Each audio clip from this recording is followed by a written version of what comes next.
check 1 2 and 2. Mic check 1 2 1 2. Hello, ladies and gentlemen. Hope everyone's doing well. Hope everyone's doing swell. Sideline Sedo here, about to bring you my full broadcast and commentary of Chelsea versus Arsenal. Yes, Chelsea versus Arsenal, a London clash, and I'm not talking about the band, but you know, two sides who are looking to contend in, you know, the European places, thereabouts. Arsenal looking to probably be a bit higher even than that. Obviously, last couple seasons, Arsenal has been a perennial runner-up to City, and are maybe punching a bit below their weight this season in terms of like where you'd expect them to rank in at. No offense to them. Oh, it's flipped.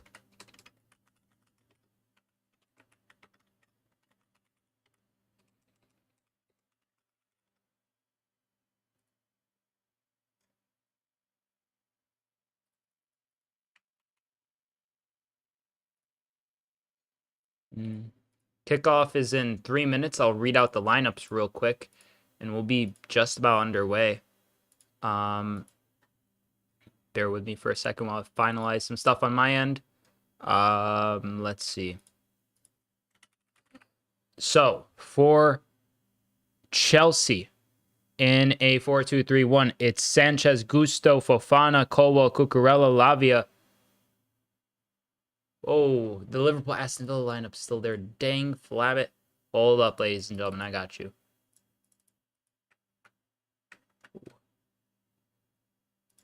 Hold up. This should fix it. Yeah, there we go. Hype. But the lineups are as follow.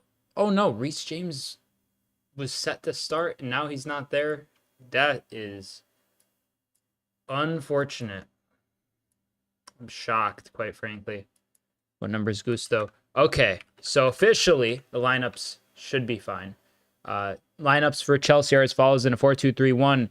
Sanchez, Gusto, Fofana, Colwell, Cucurella, Lavia, Caicedo, Madueke, Palmer, Neto, and Jackson. For Arsenal in a 4-3-3, according to FootMob. Raya, White, Saliba, Gabriel, Timber, Odegaard, Partey, Rice. No Havertz. Oh, wait, no Trossard, but these lineups that I got earlier were just absolutely off the mark. I don't know why it. Hold up. So Havertz is in, putting in 29. Havertz 8. Odegaard. And okay, so Raya, White, Saliba, Gabriel. Raya, White, Saliba, Gabriel, Timber, Partey, Rice, Saka, Odegaard, Martinelli, Havertz. Okay. That's fine. That's fine. Yeah, but kickoff is in just a second. I don't know why the lineups were so off the mark. Usually they're smack dab on with FootMob. But I guess I must have had the predicted one or something up, and it just went from there, I guess. Hold up, chat. I am on my way. Had some technical difficulties there. Hope everyone on TikTok, Twitch, and YouTube is doing well. Kickoff is in just a second here. Pulling up my YouTube stream. I got TikTok that I gotta set over here as well. Okay. Chat. Oh my god, lots of y'all in here. Hope everyone's doing well. Subscribe if you're new. Let's get into it. Kickoff in just a second. I don't know who is going to kick us off, but I will let you know as soon as I do have the info. Final result prediction poll is about to go live on YouTube. Chelsea win, Arsenal win, and draw are your options. Feel free to go vote in the poll live on YouTube. Kickoff in just a second. The captains have exchanged crests and such. And here we are. set to get underway. Just a moment. Havertz lining up in the center circle to kick us off. First half of Chelsea versus Arsenal. Get your predictions in. My prediction is a 2-2 draw. I predict 2-2 draw. We have Henry Killu in chat on YouTube saying that it's going to be a Chelsea win. Thank you for the follow on TikTok, Dario Ars. Much appreciated. And thank you for the share, Miguel Tiu on TikTok as well. And ball is back all the way towards David Raya. Here's Saliba. Odegaard back fit finally once again. After some time, obviously, away. We saw how Arsenal's creativity kind of, not to say it fully dried up, but it was a lot harder for them to create chances. That is to be expected. Odegaard's easily one of the best midfielders in the league. Raya coming out of his box here to contest the header. Chelsea end up winning back possession in the center of the park through Moise Caicedo. Ball here towards Levi Colwill.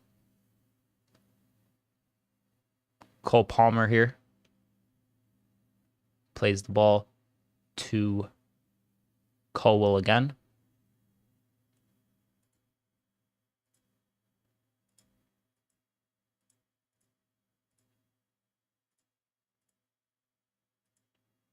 Moise Caicedo fouled by Gabriel Martinelli here.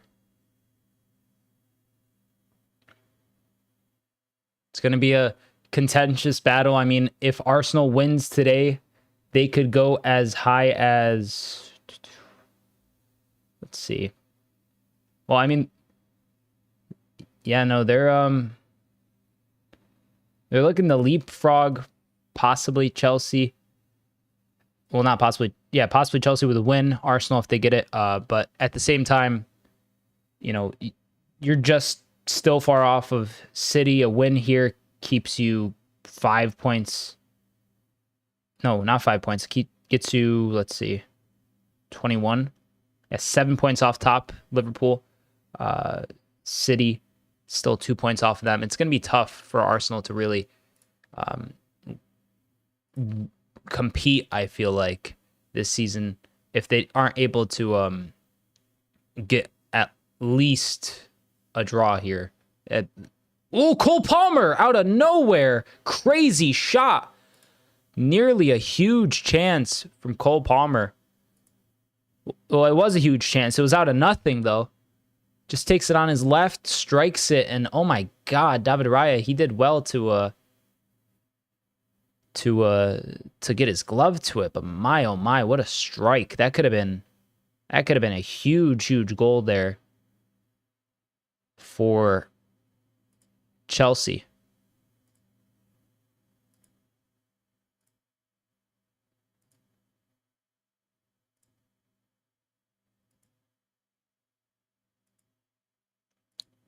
Palmer with the corner here, knowing that Chelsea could get to it, and Arsenal looking to counter. Malo Gusto does well. Keeps his pace pretty well to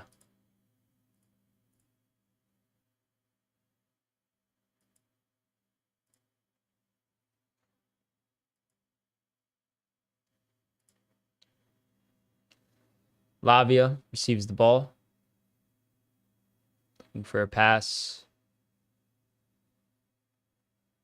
Ball's all the way back towards David Raya now. It's crazy that Taco Bell is sponsoring this match.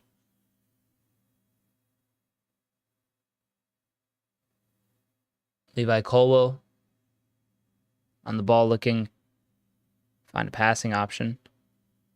Chelsea can only hold on to possession for so long. Moise Caicedo. Here Malo Gusto. To Madueke.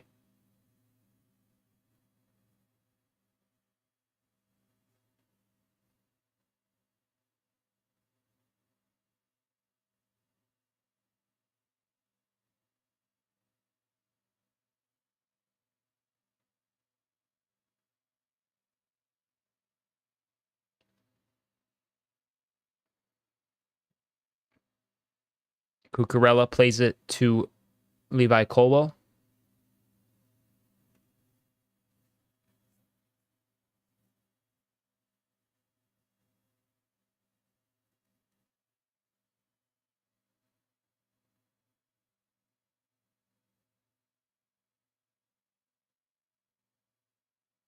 Palmer driving forward here. Cole Palmer looking for a pass. Finds Gusto. Gusto strikes it. It's blocked.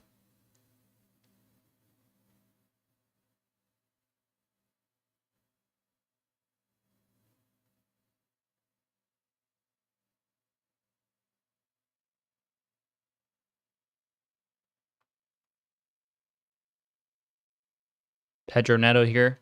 Big up, says Ali Najafi. Hello, Ali. How's it going, mate? Hope you're doing well. Mayo Lavia here.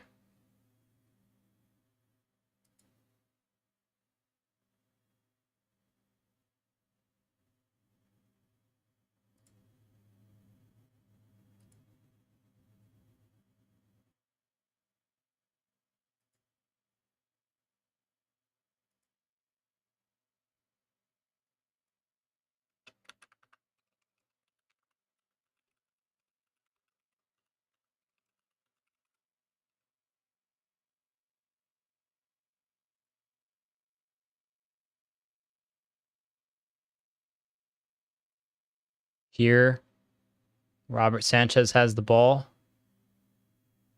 Looking for a pass.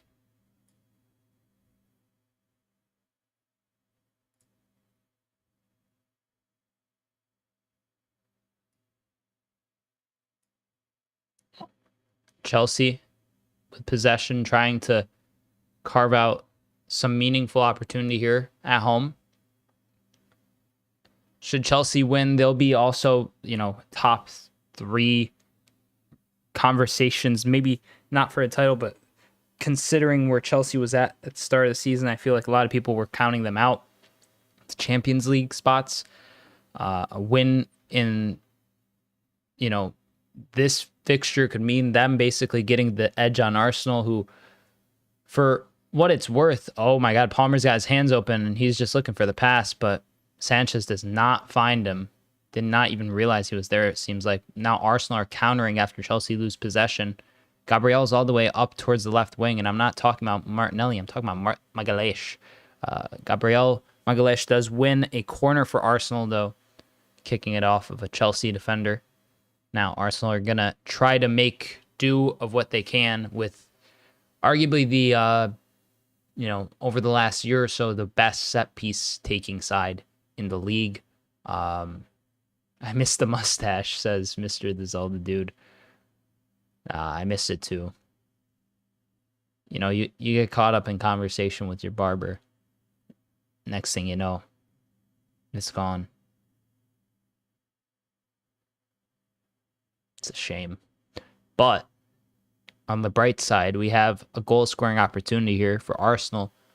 Set piece, Declan Rice set to take it. Interesting. In-swung cross.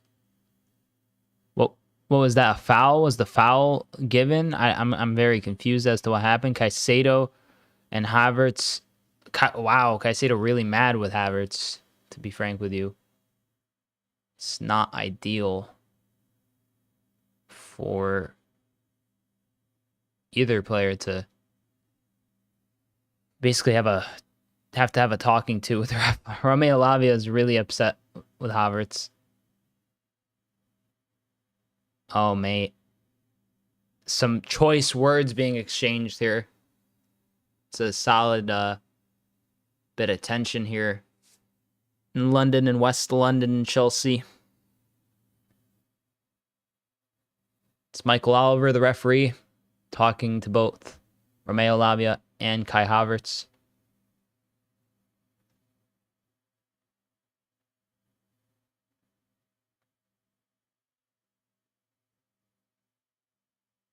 Now Declan Rice set to take this corner finally.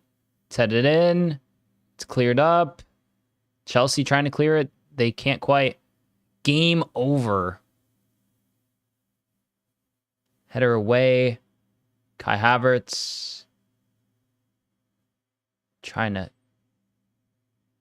actually Rice trying to contest against Madueke. Madueke breaks free.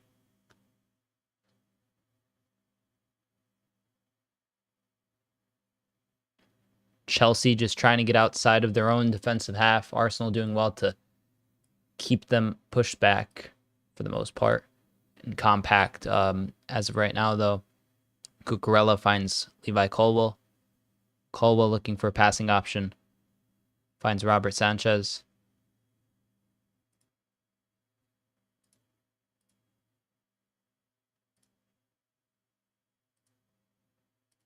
Long diagonal switch towards the right wing, and it's great control from Madueke. I mean, not the best, but did well to control it.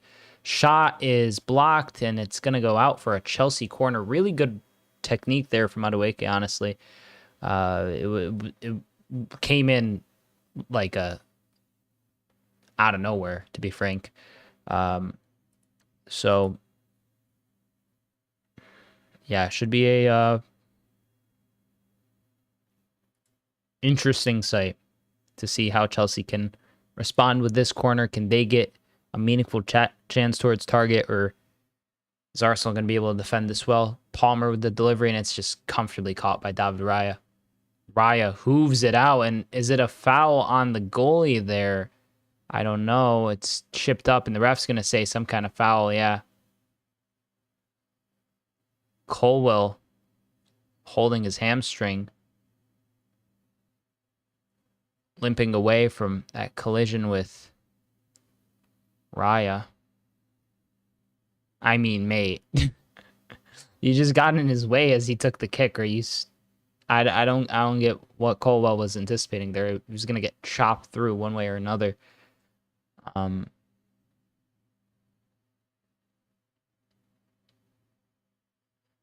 Yeah.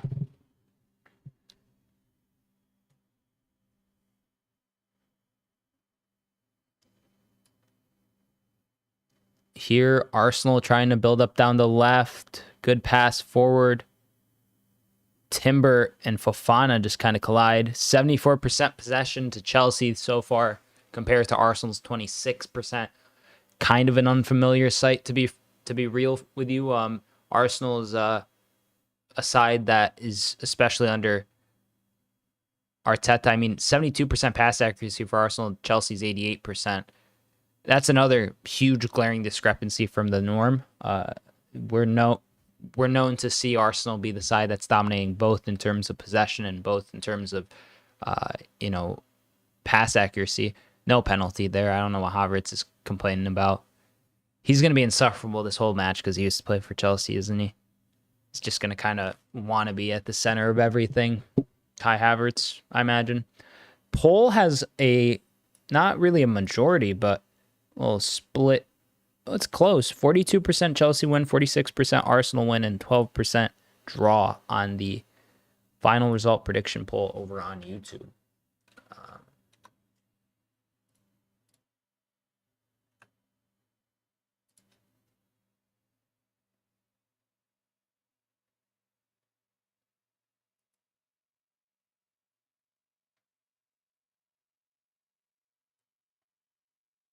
Here, Ben White going down the right-hand side, sends in the cross. It's cleared out.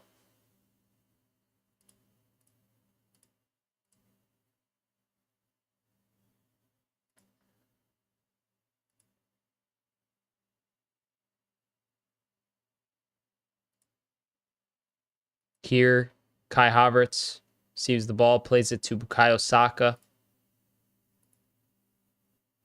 Saka, cross is blocked.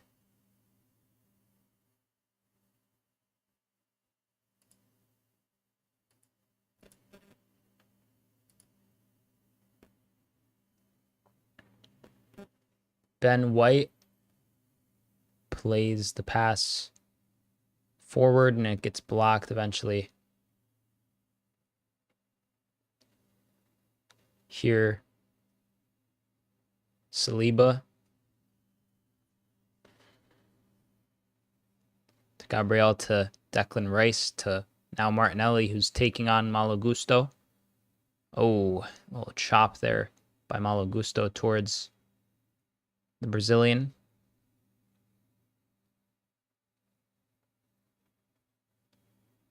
Odegaard's, he's doing the Palmer again. Palmer had his hands up like this, trying to get a pass from Robert Sanchez. Now Odegaard in the same position. I mean, his positioning was arguably a lot more difficult to get to in terms of finding a pass compared to Cole Palmer. So, I mean, both sides kind of just generally frustrated, it feels like, in the opening 15 minutes or so. Neither side able to really break the other down, just neutralizing each other on basically every length of grass on the pitch. It's a standard kind of derby opening, nothing really too much to talk about besides maybe a couple contentious clashes between two players in terms of just buttings of heads and effectively just physical collisions and sorts. Nothing really. I mean, there was that Palmer strike. Cole Palmer had a really good shot, and I spent maybe 10-ish minutes or so now, but just around there, he had a really good shot that tested David Raya pretty well. But at the same time, Arsenal is a side that is proven to be resilient over the last couple of years with just lots of defensive solidity, good kind of capabilities to take control of a game, to come back into a game, to just remain competitive any way possible. But as the game grows on, I feel like, huge diagonal effort there from Odegaard. It's just off as Gusto. That's a foul. Caicedo just barges through Odegaard. That's what I was talking about. The physicality of everything. Odegaard holding his ribs. Why do both these teams not hate each other as opposed to hating Tottenham? They hate each other for sure. They hate each other enough. That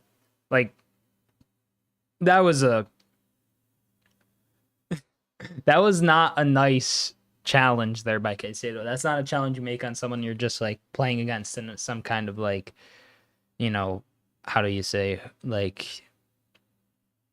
you're not going to make that challenge against someone you're friends with. And obviously they'll shake hands because they're professionals and whatnot and get on with the game. But there's definitely a certain air of rivalry between these two. I feel like specifically Tottenham gets a lot of the brunt because to Arsenal, Tottenham is a local rival, and to Chelsea, Tottenham is to Chelsea, Tottenham's basically this I guess local kind of grunt.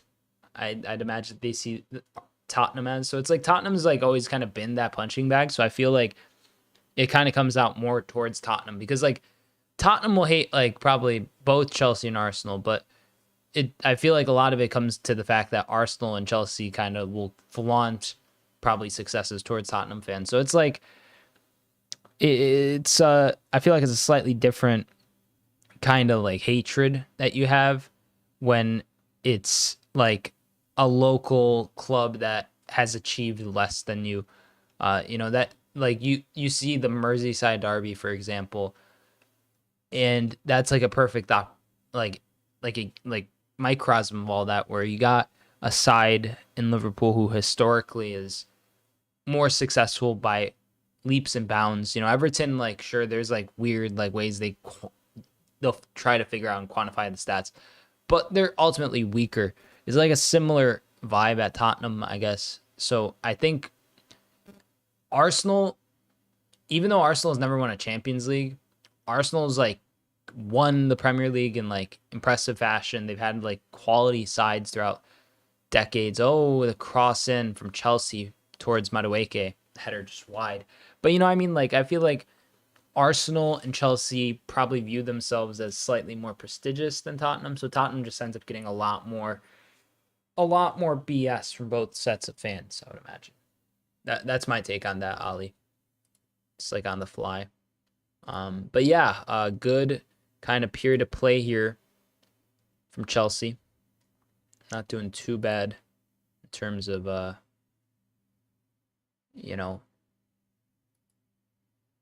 just kind of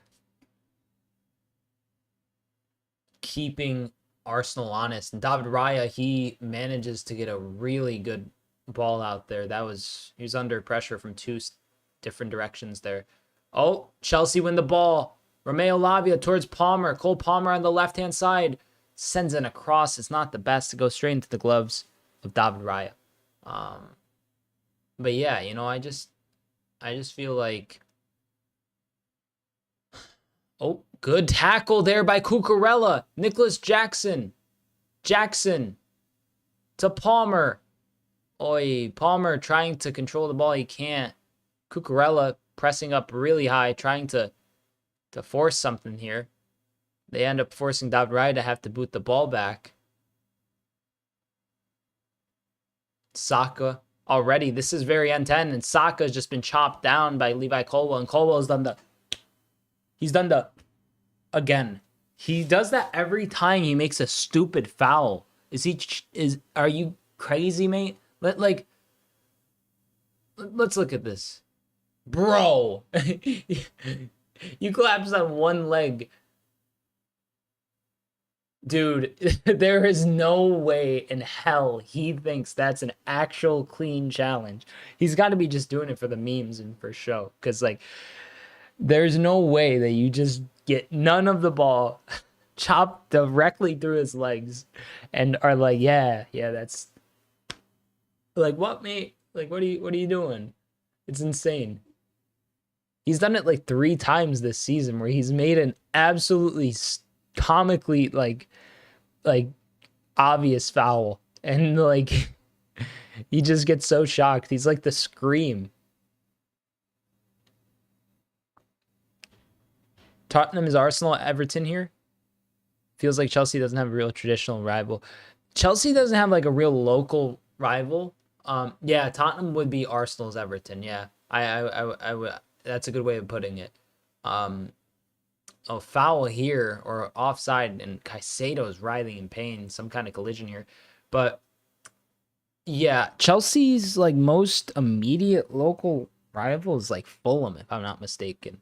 And no offense to him, but like that is like night and day in terms of like accomplishments for a club, you know? So like, as rough as it may be to say, like, I feel like Chelsea's like a weird club in that sense, where their biggest rivals are like Arsenal's like probably like up there, right? I'd say Arsenal's probably their outright biggest, because it is local and they are another big side.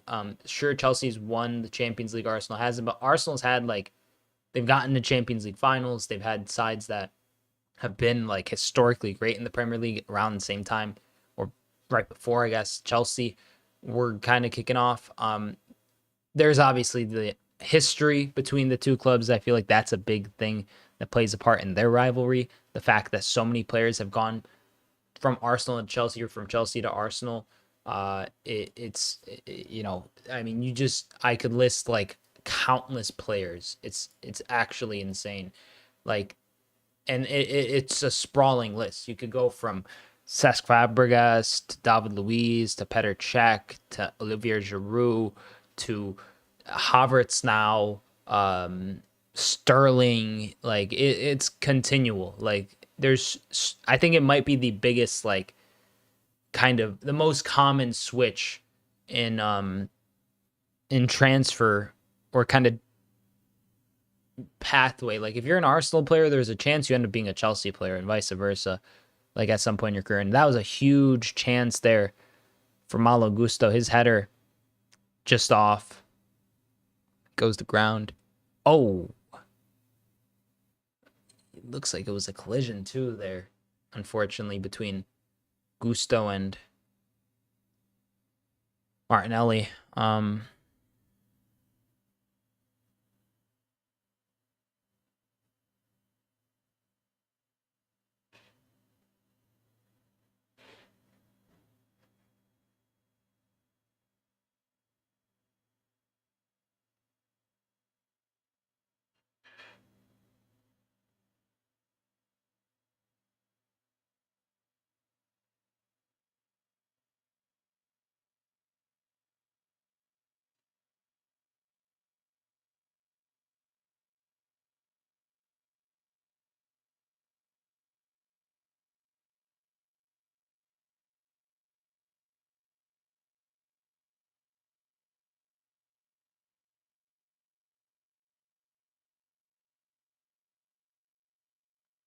Just some medical treatment here for Malo Gusto.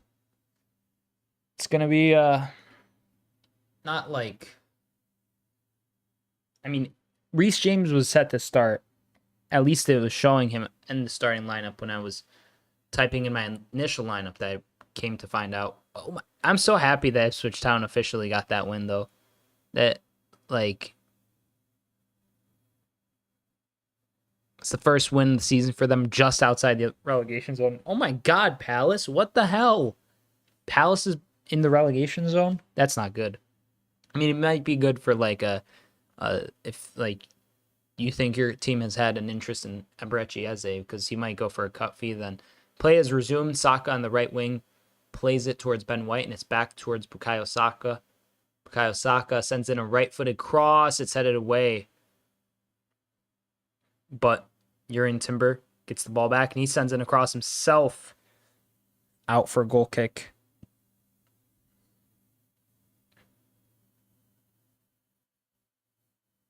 Yeah. United winning 3-0 against Leicester. That just makes sense. It's fair. They're doing poor this season, United. They're 13 points off top after 11 matches played. That's brutal form. Tottenham also, like, that is, let's see. Tottenham in 10th on 16 points. 5-1, 1 drawn, 5 lost. Yikes.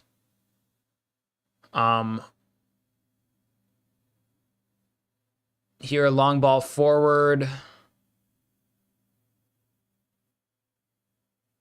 Chelsea have a chance here. Ball towards Madueke. Madueke takes a shot. It's blocked. Still contesting it, Madueke, and it's no foul given. Some pulling down to some players, but nothing. Oi.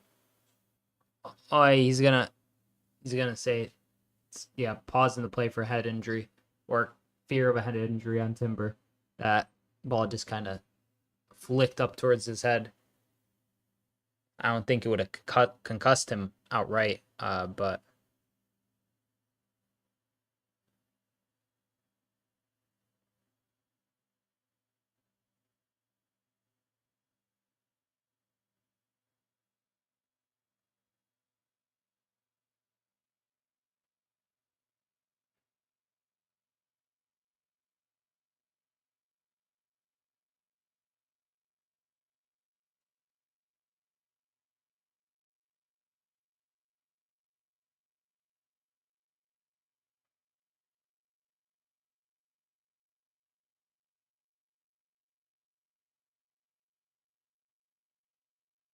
here, Madueke.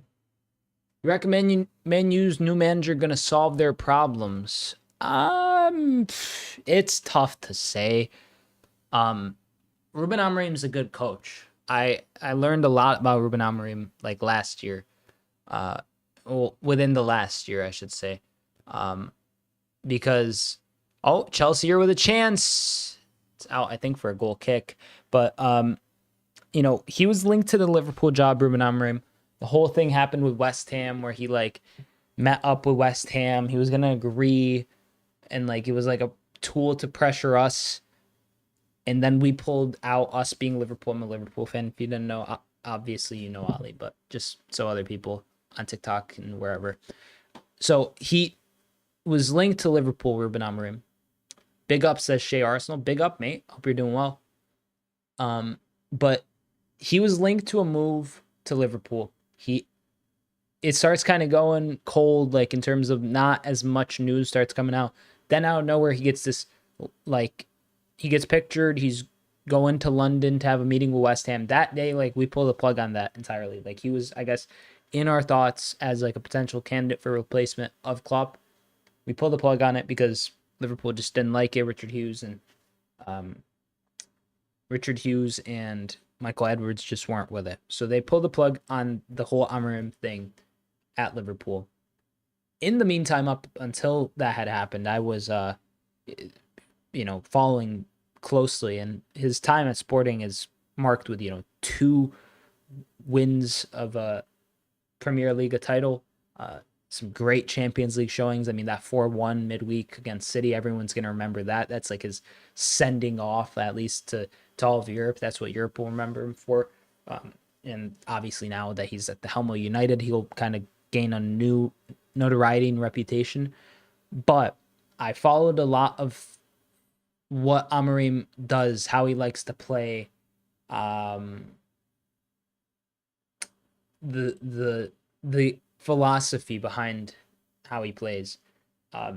And to be honest with you, and this is not me saying this as a Liverpool fan, and I know that Amorim said that he has no intention of signing any Sporting players in January, maybe in the summer, he said, but he doesn't even want to think that far ahead, which is fair. I think Ruben Amorim, honest to God, is the right fit in terms of what you want from a United coach. He's accomplished in Europe to a decent degree, meaning that he's gotten big wins. He's shown that he can, I mean, to win against City with Sporting, obviously it's a very talented Sporting outfit, but it's like crafted in his image. And that's like a big testament for a coach. So he has the capacity to do something like that, to win 2 Primera Liga titles with Sporting, especially when they waited like the length of like basically since like from like when Cristiano Ronaldo signed. I think they won it, and then they haven't won until Amorim got there. It's crazy. I could also be lying about Ronaldo winning it. Maybe he didn't. Oh my God, they've scored. They have scored. Arsenal have scored. I was in the middle of yapping, and Arsenal just score out of nowhere. It's Kai Havertz. He's celebrating. He does not care whatsoever that he's scoring against a former team here. A former team he won a Champions League with, might I add. That is, Declan Rice and him kind of just, that was weird. I didn't love that. They kind of butted heads and snarled at each other in celebration. Is he off? Oh my God, he might be off. Oh my God, please be off. That'd be so funny if he's off. Considering he looks like he's offside, dude. Even Colwell's like pointing his arm out like this way, like he looks off. I could be wrong, but I would love that based just on the fact that Arsenal celebrated that as if they had just saved the Titanic from sinking or something, for God's sakes. I was in the middle of yapping, I know, but like, damn, bro, like let me get my thought out before you score a goal. It's off. You could see it from here. He's got a whole half his body. Maybe it's just the angle, but it looks like half his body's like leaned in an offside position. But yeah, I think my thought process with Amorim is that his philosophy is proven to be able to work. He's off, baby. Let's go. Huge. I don't care that it was just like, that is crazy, bro. Yeah, Kai Havertz. That's why people don't celebrate against their former sides. Not even now that it's offside, but like, even if that goal had stood, people would be clowning Havertz for going so hard with a celebration against Chelsea. And now he's going to get clowned even more because it was offside. So it's like, damn, bro, you're cooked. But Ruben Amorim, back to him really quickly. My thought process on Ruben Amorim. He's got all the qualities you want out of a United coach. He's well-spoken in the media. He's fiery. He likes to play a very specific way that lends itself to playing an entertaining football, which is something that is key for United fans. They've been kind of starved of proper, true, like, fun football for a while now. I mean, just some of the managers they've had to play under and some of the pretenses and stressors are insane. Like, and if you look at how, like, Amorim never really has had a falling out with a player, like, outright. He had some tension here when he was going to leave Sporting in the spring to go to Liverpool possibly, or go to West Ham. He ended up signing an extension after both those deals fell through in the spring. Now he's gone. They, as Sporting players, have come out and said, like, we don't need Amorim. We don't need Ruben. He's even told us, like, we have to go and just show everyone that we don't need him and we could do this without him, which is like a strong message to leave on. And I think characteristically, everything around Amorim seems perfect. But the real question is, can United solve their own problems that they have made for themselves, right? Like certain players, certain personnel at that club just feel like they are lingering remnants. And I get a lot of players probably going to get sold, like Lindelof, like out the door, get him out. Maguire, probably just scrap him too. You know, there's certain players that Ericsson, like next year or so, from like this January transfer window into the next, basically. So come say January 2026, there's certain players at United that can't be there. They just can't. Maguire can't be there. Ericsson can't be there. Casemiro probably couldn't. He shouldn't be there at that point. Like, you know, you start looking at that, and you start looking at the period of time, the window here, 2024 to 2026. He's gonna have to completely like chop and change the squad to be able to play the way he wants to play, because he plays with a back three. You know, he plays in a specific way. And while you can maybe say, okay, Maguire can do it for now, alongside maybe, I don't even know who else you'd put there, Martinez and De Ligt, I guess that could work, maybe. But like even then, like you need rotations, you need a betting in process, and United is so cutthroat. Like it really is. It's the most toxic job in all of world football right now, bar maybe Real Madrid, because Real Madrid is just like, you have to win every game, you have to win every trophy, and it's a consistent like carousel. And like just look at Carlo Ancelotti and what he's had to go through. You know, it's not that easy to continually like get the best out of your players. Amorim has proven that he can get the best out of his players. He can actually get them to a new level that's far beyond that of any sort of like actual like certain players like Gyökeres. He was fantastic at Coventry. He was a Brighton flop, right? He was a Swansea flop. But he's like one of the most sought after forwards because of what Ruben Amorim has done with him in the last year alone. There's like so many players in that Sporting side that you could just rattle off that are going to go and have illustrious careers. And a large part of that is going to be the fact that they started with Ruben Amorim at Sporting. The problem is United is a big, big club. Like United's different. Like Sporting's outside the limelight. Even like in terms of like Portugal, like obviously they're like one of the big three clubs, but like it feels like they are the smaller of the three compared to Benfica and Porto, at least from an outside looking in.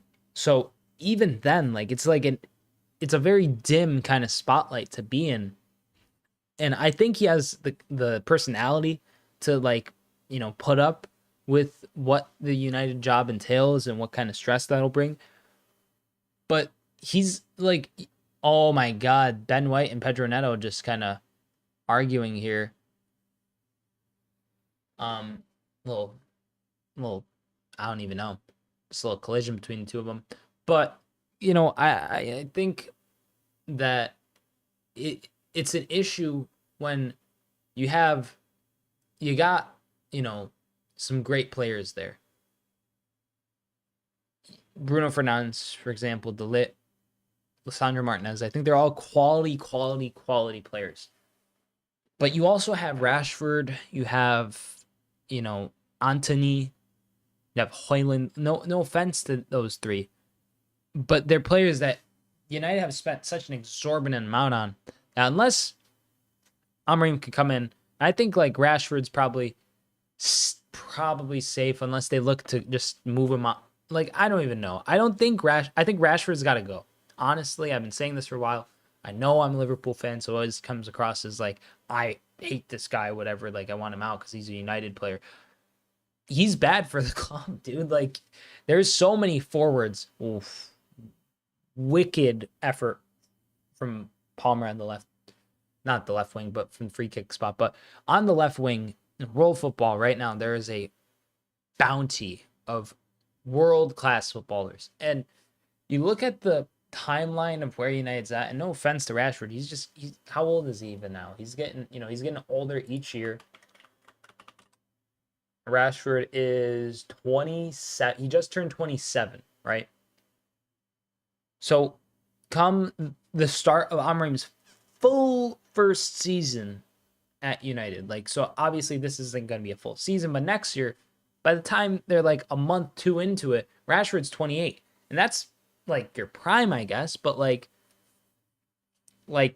I don't know. Like, do you want to, will he be able to even reach certain heights? You know, like I've seen it happen where countlessly Marcus Rashford just kind of starts really well under a manager, has like a pocket of form that's crazy, but that's all it is. It's a purple patch. Then when things start going wrong and the manager has to criticize him and there's something flares up, he dips again in form. He kind of sulks, he sullies, and he'll get a goal here or there, but he becomes a shell of the player he is. And I feel like Amorim's the type of guy that doesn't want that. He doesn't want a guy that's like so hot and cold, so touch and go, that when the going gets tough, he just kind of crumbles under the pressure, you know, and he just kind of wanders around. Then you're forced to sub him off, you know, and then you're forced to have an alternative option on the left. Like, better just to sell him all together and get someone like Kvaratskhelia, get someone like maybe next summer Gyökeres to like kind of be your proper talisman. I mean, obviously Rashford's played on the left. He's played as a striker. You look at left wing striker kind of combo players. I mean, like, there's so many players out there that right now United fans would rather play on that left wing or rather play up top. I could guarantee you there's like at least 50. Like, at least 50 players probably that like you, and I get that he's like a homegrown academy prospect, but mate, he just kind of is the through line. And Bruno Fernandes, as much as I don't like Bruno Fernandes as like for his personality and his antics, he's a world-class midfielder. It's actually crazy that United haven't been able to just kind of like get two proper DM, like destroyer, not pure destroyer, but like play him in a 4-2-3-1, have a solid midfield pivot behind him, and the dude's gonna ball out. Like, and I get Casemiro was world class, and he still can kind of turn back the clock at times, but he's like 32. Like, Amorim's playing with guys, coaching them that are like, I don't even know. They're literally like a decade younger than Casemiro. That's a decade less mileage and less injuries on your body. And while Casemiro has the know-how and he could turn up now and then, like, you need cohesion in a squad. You need that kind of consistent, like, you need to know what your strongest 11 is. And if it means that, oh, because Rashford does X, Y, or Z or sulks, and he might have to get switched out here or there, like, you know, if that means having to rotate him constantly or having to rotate Casemiro because of fitness and stuff, like, it becomes an issue, because I really just don't see, like, he is the face of United. He is almost like the spiritual kind of, you know, talisman and kind of main forward, main star guy at United, Marcus Rashford. But man, he's just not, it doesn't feel like he's ever going to take that leap. And I'll be pissed if he does. As a Liverpool fan, I'll tell you right now, I prefer he doesn't. And so just be aware of maybe my bias for all this. Thank you for the follow, Tony Velarde on TikTok. Much appreciated, mate. But, you know, like, it's just like personnel. That's what matters. You know, if he had Fabio Borini up top and not Victor Gyökeres at Sporting, of course they're not going to go and he's not going to score a hat trick against City. Like, do you know how crazy like it is to expect something out of like something so radically different out of the same ingredients? Like, you can only mix eggs, sugar, and flour so many ways. You know, like you know, it becomes a bore and almost a strain on the club when you're trying so hard to like cultivate this image, right? They're cultivating an image at United, and they've tried to for years. They're like, oh, we're like, they have an identity, but they don't. Like, there is no identity. If there was, you wouldn't have cycled through so many managers. And I think that's the real issue. They have to cut their losses. Some players just are never going to work at United in the way they'd want them to. Like, Rashford's a quality player. who can, like Rashford's a real quality player who could be an amazing like third option offensively. Like if you had like two other really clinical players around him, he would be frightening down that left, like in a front three. But there's never been that front three for United. And it's more likely that they're gonna shift on Marcus Rashford, bring in someone new, add in maybe another player on the right, and just stick with a Højlund Xerxes kind of option through the middle. And all in all, that's probably going to be more productive for them. Like, honestly, it'll probably be more successful. Like, imagine you sell Anthony, you sell Rashford, and then next thing you know, boom, you bring in Kvaratskhelia. Boom, you bring in, I don't know who they want down the right. But you bring even Garnacho. Garnacho's like a better long-term prospect and option for United that they should focus on than Rashford. Like, he should be getting starts. He should be playing. He should be the option, like, ahead of Rashford. So, I mean, I have, like, a lot of thoughts on this, of course, but not a lot happening in the Chelsea-Arsenal game. It's been kind of a bore. Jackson fouled here, though, so will be a free kick, and Chelsea will get a chance here. Odegaard's losing his mind over this foul. But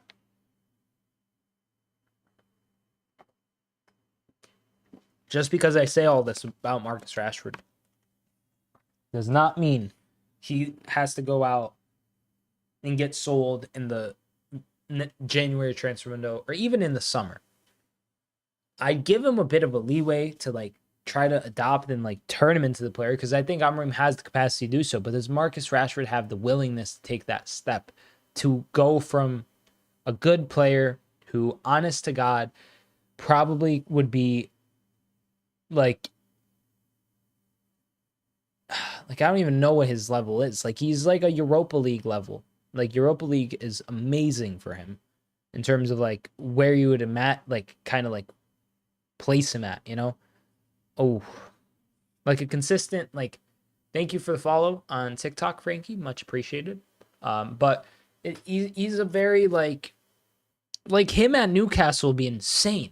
Him and Isak at Newcastle would, even then, I don't know if he would start over Gordon on the left. You know, like, does he? Probably not. It's a tough thing because he's been chopped and changed and misplayed and out of position places and weird systems that don't suit him by so many managers at this point. That I feel like he does have this loss of identity, lost character. Maybe it is someone like Amorim that comes in and is like, hey, we're playing this way, you're going to play this way. And it just clicks for him. And if it happens, I'm going to be pissed. But it's also going to be something that, Chelsea trying to get a chance there. And I think stoppage time is about to elapse. That is halftime, ladies and gentlemen. No, Gordon is better than him. Yeah, Gordon is far better than him and he helps Newcastle more than I think Rashford would. Honest to God, it's probably like a West Ham. Conference League, Europa League hopefuls.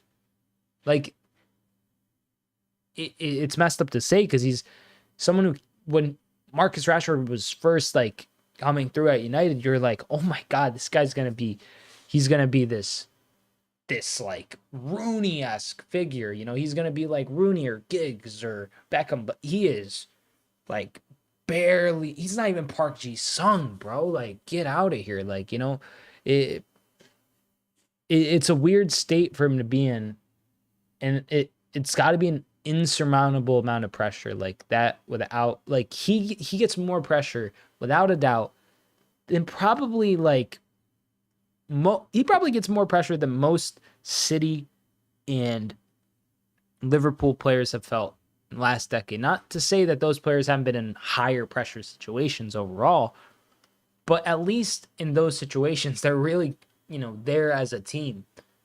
United and the Manchester media has kind of like left him to the wolves, like him and Bruno, and they haven't helped themselves. They haven't done any favors for themselves.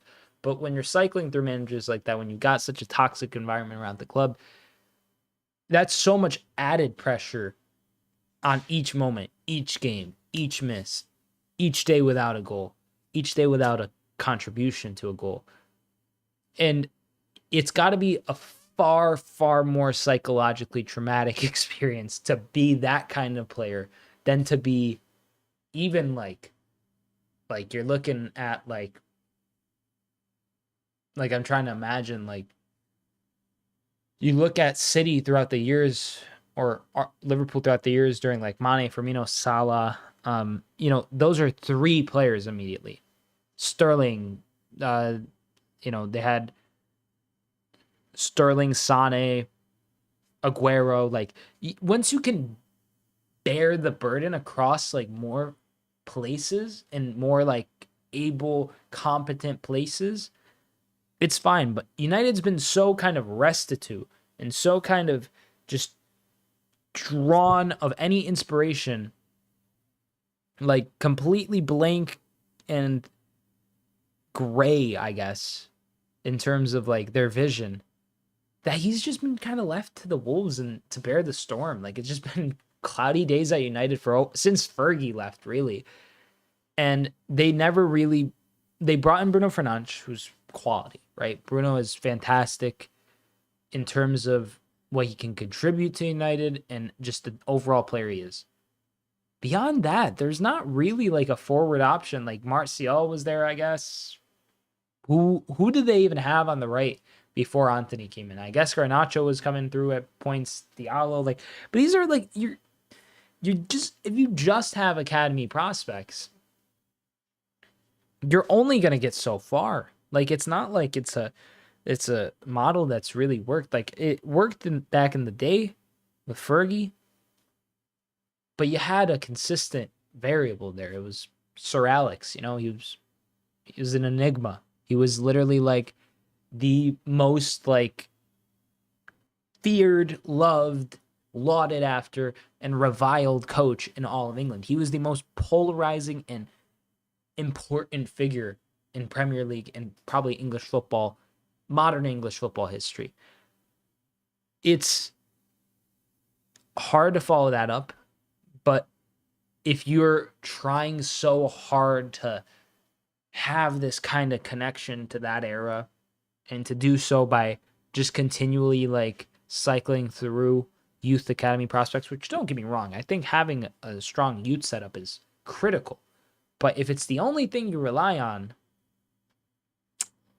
things will get sour. Obviously, United have spent tons of money outside of the academy, but their recruitment has been at best negligent towards players like Rashford. Because Rashford, there's so many players that they could have put, up top and on the right-hand side before they went and got Anthony, Højlund, and Xerxes for like a combined, like, if you do the numbers, it's like almost like 150 million. Like, what are you talking about, 150 million? Like, for those guys to hit that kind of like quality overall, like personally, individually, like, it's going to take a lot of work. And Anthony, I think, is gone. I'm pretty sure Anthony's being shipped out. So it's a weird situation for United. Overall, no, I don't think he's going to solve their problems, but I think he's going to solve like a bit of the identity crisis that's at United. At least either kick out some of the players who are kind of muddling up the waters and making it kind of like an uncertain atmosphere, or you could always just kind of truly inspire them. And if that, from a United fan's perspective, which I am not, you would imagine that's like the best case scenario. He fixes Rashford's kind of confidence issues. He makes Bruno Fernandes like a true captain and doesn't really like, kind of stops him from whining so much and makes him more kind of proactive as a player. He, tidies up Harry Maguire. He makes Onana stop having gaffes. That's like the vision. But like, you're hoping that this man could just like wave a wand almost and like take these players who have played in so many systems, played in under so many managers, and just like be like the cohesive glue to fix it. not everyone's going to be able to get like, I guess, like rehabilitated in this United setup in a meaningful way to like go and then be able to, it's weird. It really is weird. Just like looking at it from that way to envision what United's plan is. Because if this is Amorim coming in after the FA Cup last year, after, say maybe you kick out Ten Hag after he has that cup final, and then you're like, okay, like mutually agreed instead of like a sacking. It wouldn't be like as awkward on Ten Hag. It wouldn't be as awkward on United. You get Amorim in, you get a whole new slate, you get a whole summer. Obviously, it takes some time. It's going to be a lot of stress and whatnot, but at least the man will get a preseason. He'd get to bring in some players he'd want. He wouldn't be burdened with some players that maybe he wouldn't want. Does he even care about Joshua Zirkzee? Does he? Maybe he does. Maybe he thinks Zirkzee belongs working at Subway instead. On God. There's a real possibility that he sees some of these players and is like, oh my God, what an absolute waste of money you are. Like, no offense to Antony. I know a lot of people make fun of Antony. United themselves have already decided they want to loan him out or sell him or something, get rid of him. I think they're asking for 20 mil. So to go from like 60 or 70 mil to 20 mil, that's a big drop off. I just feel like I look at it. I try to look at it from like a rational, like impartial perspective. Because for me, like as a Liverpool fan, I would love for United to say, stick with what they got. Maybe like hold on to a couple players a little too long. I'm looking at Maguire and Rashford. Lindelof, like extend Lindelof a decade, keep Antony. And basically, if they just do that and overspend on players consistently that aren't really like, if they overspend to such a degree to where they can only bring in a limited set of players. And I know it's tough for United as a club to be able to negotiate because everyone's expecting a big fee from United nowadays. I just feel like it's going to be in a position where there is like no fixing it, like if you stick to the model, it's going to be bad. But if you had brought in Amorim in the summer, well, then you're given an opportunity. You're given this kind of. Thank you for all the likes on TikTok, y'all. Much appreciated. But you're given this chance to. You could have been sold Antony. You could have been sold Lindelof. You could have totally got rid of those guys. Amorim probably would have had some players in his like mind that he would want and envision to play there for him at United. You go get those guys. You try, like, obviously, like, it's very, in retrospect, it's very kind of like easy to just say, oh, well, just get rid of Ten Hag. But like, did they really think Ten Hag was going to work this year? Like, I didn't. And I like, as a rival fan, I feel like the biggest test you can kind of like box in a team into is, am I afraid to have to go up against you? Like, am I afraid to have to see my team travel to your home stadium or for your team to travel to my home stadium? With United, for most teams, the resounding answer is not really. Like, it's United, so it's like a big game, but like, are people really like fearing United in terms of like, oh my God, like, under Ten Hag, was it like, it wasn't, and it hasn't been for a while. And that's the issue. They've lost their edge. Amorim will bring back that edge, whether that means kind of like bringing some of these players up to speed in terms of like the appropriate level of aggression and poise that he expects from them when they're playing, or it could also mean wholesale chopping, changing, selling, and loaning out of players that he doesn't want, bringing in appropriately talented players, just smooth sailing from there. It obviously is a lot more complicated than that. And given how gargantuan of a job it is, there's a chance that it's unfixable at United.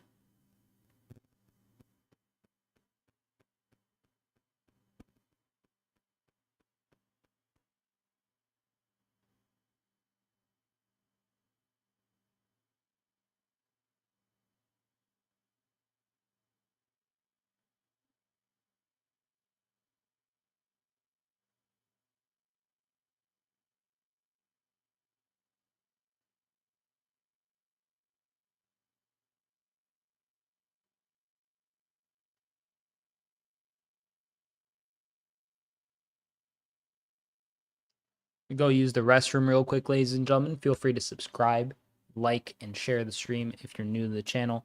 Be quick, and I'll be back in a hop, skip, and a jump. So we're 2.5 minutes away from kickoff, but yeah, don't go anywhere. I'll be back for the second half really shortly.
Welcome back. Second half set to kick off.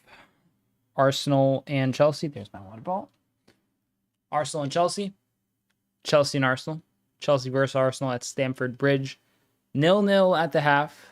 Kind of a boring derby so far, not going to lie. It's just been physical, right? Like, you expect that from a derby.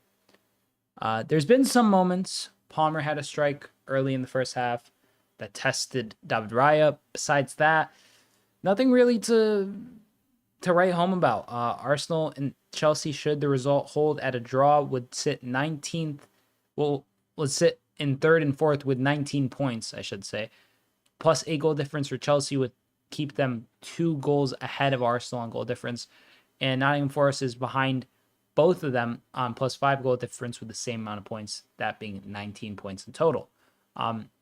So yeah, there's a lot of question marks should this be a draw for the sides.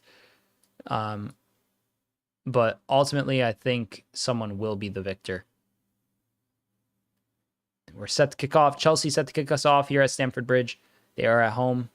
It'd be hilarious if Arsenal finish out top 4. I reckon the way they act every game. There we go. We are underway. Cole Palmer has kicked us off. I reckon the way they act every game is Champions League football might go wrong for them. Yeah, they have like, there's like obvious, it's good to have like the expectation, you know, like we're going to go and we're going to win every game or we're going to compete. But like when things aren't going like that and you're still like trying to kick up a fuss, that's when people will start getting real physical back to you. Because if you could be physical and win, you're chilling. If you're dropping points in your physical and you're getting rough in games, it's valiant, but there's a higher chance you're going to get injured. There's a higher chance you're going to get someone sent off. There's a higher chance you're going to start, you know, doing something now. Like, you're just going to find yourself in a tense position where you're under pressure, you're under some level of stress, and you make an error, and that's going to lead to you continuing to perform worse overall. So in a way, Arsenal just kind of has to start winning for things to so stupid. They have to start winning for things to start going well for them. Of course they do, but it's more of a, there is like a sense of like Arsenal feels like they are falling a bit. A draw here would feel kind of, I mean, they justify it by saying, oh, it's away from home against Chelsea. But like, start of summer, everyone was laughing at Chelsea. Chelsea's been playing well. You know, this is a good point for Chelsea to be able to keep you guys scoreless, I feel like. Obviously, they'd rather the win. Every side would. But like, for Arsenal to be second and could potentially be behind Chelsea after 11 matches. They're second last season. Now, everyone was saying, some people were saying they're going to win the league. Like, that's crazy.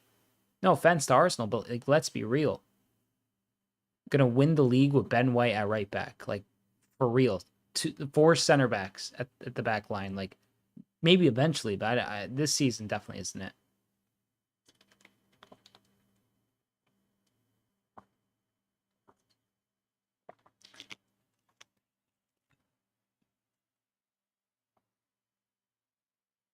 Madueke, cross in, and David Raya comfortably catches. No, not necessarily being physical. The collapse might come faster when things don't go easy for them. That's what I mean in a way, though. Like, obviously, the physicality is just one aspect, but like Arsenal plays a very like particular brand of football that obviously like people say it's Pep Guardiola-esque, and obviously based on like the way that they play possession and they want to play with possession, sure, but it really is more like Jose Mourinho. Like Arteta's like slapping balls that are in play and getting yellow cards for it. That is pure Mourinho. That's peak Mourinho. And with that comes like you look at them on set pieces, they bully teams and they get a lot of goals for it. And that's convenient, you know. But they also will do the weird huddle after every goal. They'll also like get like contentious and try to square up with people, and these are all things that are like, even though they might feel like it's them getting into the zone, I feel like it's stuff that just throws them off, you know, like it's stuff that makes the game like you said, Ali, it makes it harder for them, right? And when they're in positions where things are harder, it's like Arsenal they don't have that, like they don't have a guy in the squad that's gonna roll up his sleeves and say, screw it, I'm doing it myself. I guess Saka's the closest thing, right? Bukayo Saka, maybe Martin Odegaard.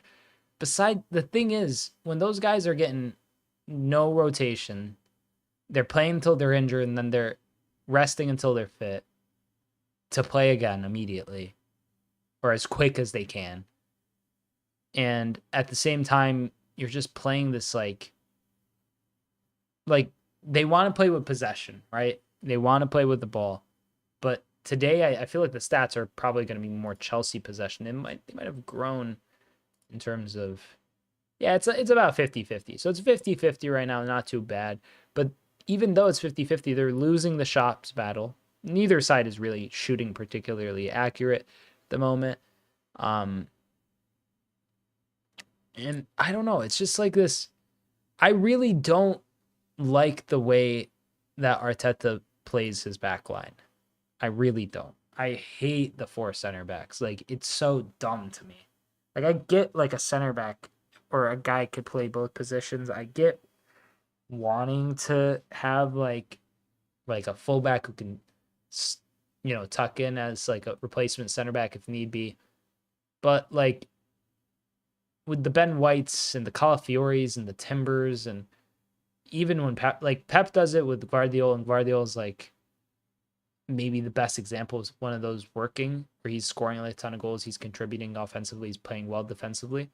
But Martinelli here on the left, Martinelli loses possession. But you know, it's just like there are players who have edge, there are players who don't. You can't really train.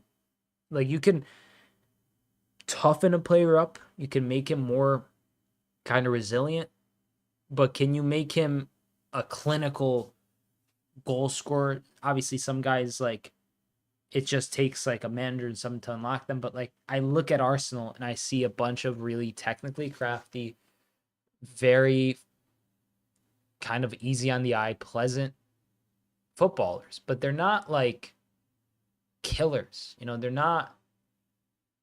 They've had moments of that, but they've collapsed when it matters. And when that compounds, it feels harder to get over those hurdles. So it's like right now they're just in a weird spot. And I feel like Chelsea, honestly, this corner here could be a big moment for them. They could maybe score off this Chelsea. If they do, I feel like Arsenal's in, they have to hit, they're in the danger zone, bro. Like if they lose today, that is a bad look. And it's been the case for a while now that they can't really lose here. Some good play all the way back towards Robert Sanchez. Finds Caicedo. Caicedo looking for a cross. Gusto. Good ball towards Jackson. He finds Madueke. Madueke with the delivery in. Cross in! Oh! Fofana latches a leg to it. Just can't get it on target. Just over the crossbar.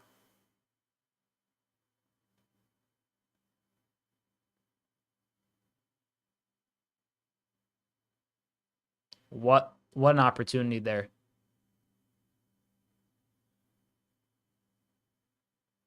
Weird kind of connection.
Here, Lavia to Palmer.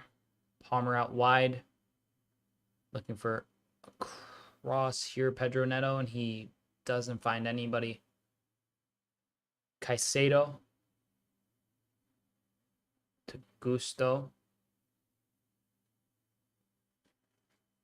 Chelsea just recycling possession, trying to find some kind of way forward. Arsenal has basically everyone behind the ball. Defensive block. Fully in here, Pedro Neto. Richard 55 may Ricard 55 on TikTok, please. Enough with this.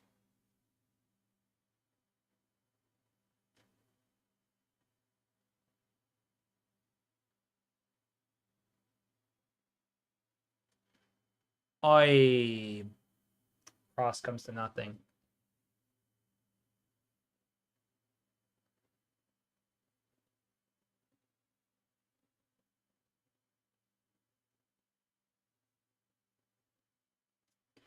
Here, Martinelli receives the pass. Oh, Martinelli skates by Madueke, sends in the cross. Cucurella. It's out for a throw. He clears it.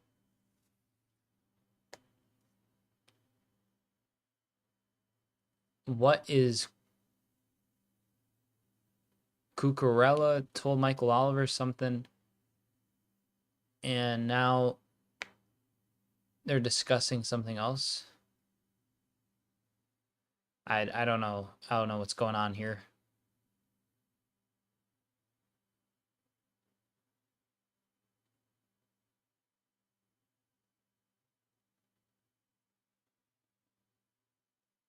Kai Havertz trying to go down to receive treatment.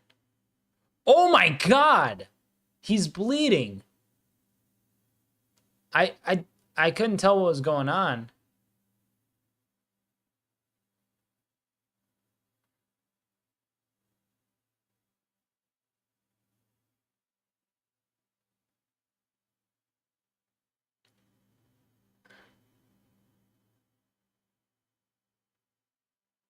Yeah, I didn't realize it was that serious of an injury. Havertz gets a yellow card for staying on the pitch while trying to receive treatment, trying to waste the game a bit. What happened there, eh? What's going on here? This is so bizarre. It slipped out of Tim. He went to throw the ball and it fell behind him. God above, bro.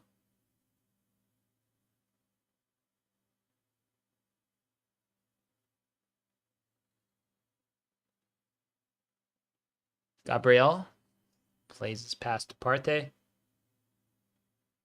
Gabriel Martinelli now for a passing option. Comes of it. Gabriel Magalhaes driving forward.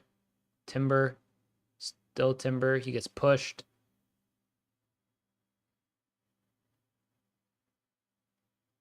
It's a foul. I think they're giving it as a foul. Yeah, just a push in the back by Caicedo. That was a throw-in, rather, they gave it as. Here, Arsenal sends in the cross. It's cleared away. Gabriel Magalhaes. Wow, he gets pushed. Yellow card probably coming for Nicholas Jackson, I imagine. Or no booking, maybe. No booking. Is what it is. Kai Havertz is back on the pitch. He's been bandaged up to stop the bleeding. 58 minutes have elapsed. 0-0. Nothing to separate the two sides. Oh my days. You're having a laugh. You are having a laugh.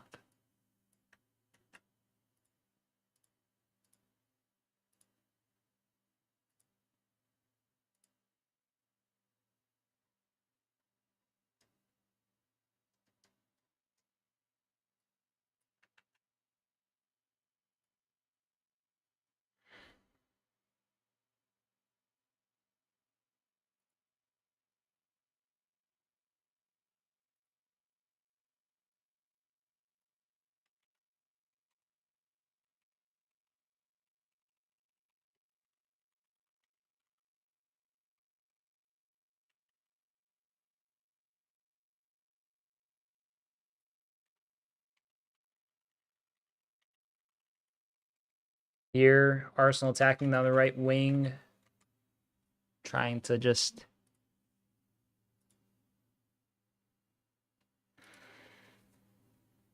Cross comes in. Martinelli. Oh my God, he scored. Oh my God, he scored. And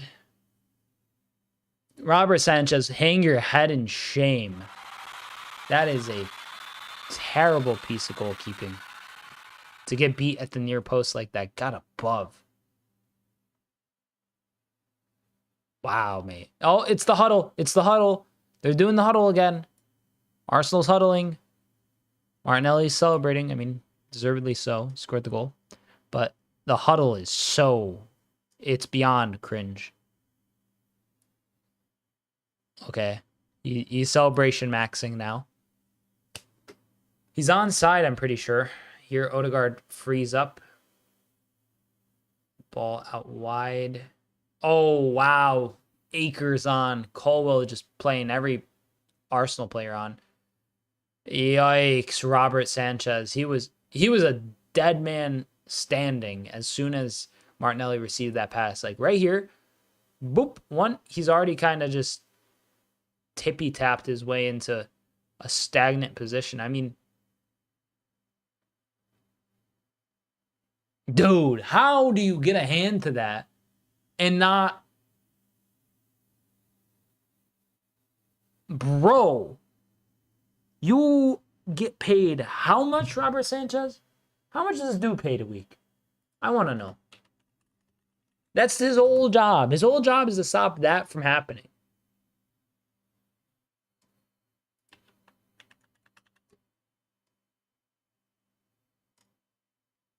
Capology, here we go. 3.12 gross per year. 60,000 gross per week, excluding bonuses. He's not getting any bonuses. I know that much for sure. Playing the way he is. Got above. What an awful, awful.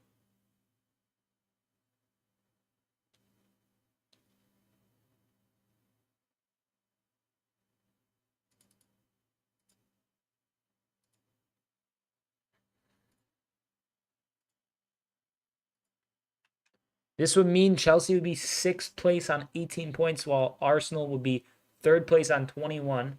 I think this result would totally keep Arsenal within the race, but obviously, like, still long ways to go.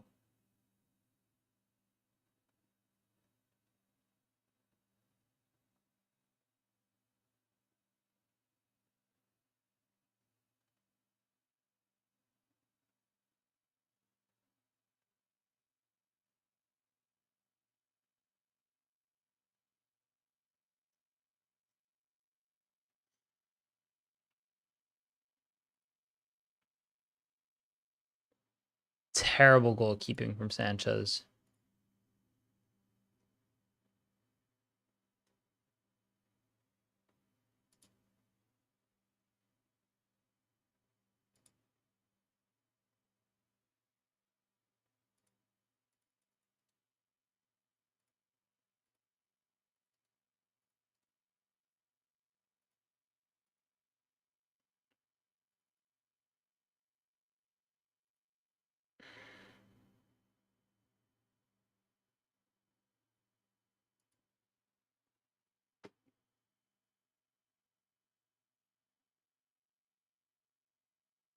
Here, Arsenal have a corner in the 63rd minute.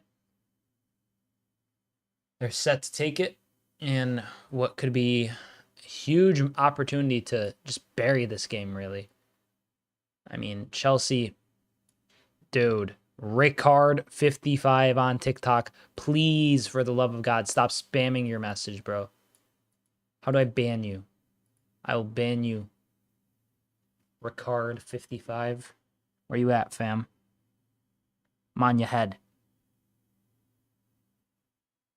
Cross comes in. Oh my God, that was nearly. Oh, Arsenal still have a chance, but now Chelsea on the counter. Can they make something out of this? Pedro Neto slows it down to a grinding halt, which is, it's fine, I guess. Didn't want to see another goal or anything.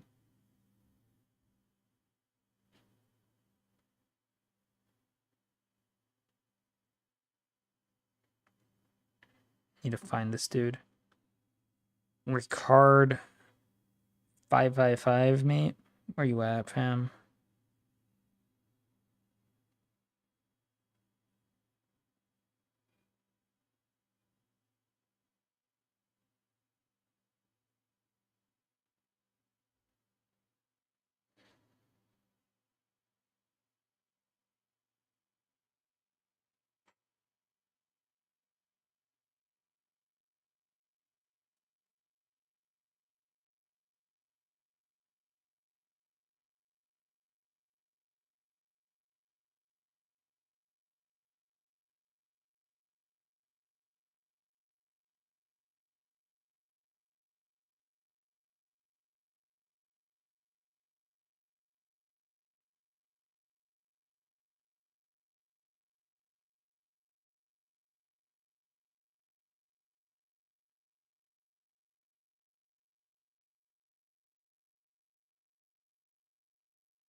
Alrighty.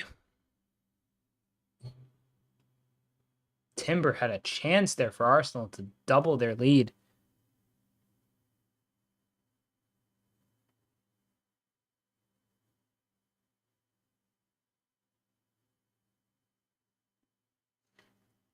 Alrighty. Now that that's gone, it's a lovely sight. What do you reckon about all these crazy Chouameni rumors? Didn't he snob us once? Chouameni to Liverpool? Let's see. Chouameni. Liverpool step up transfer chase with offer in works, according to Yahoo.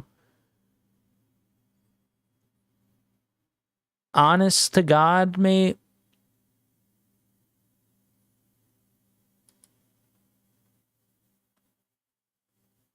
He got whistled by the Bernabeu.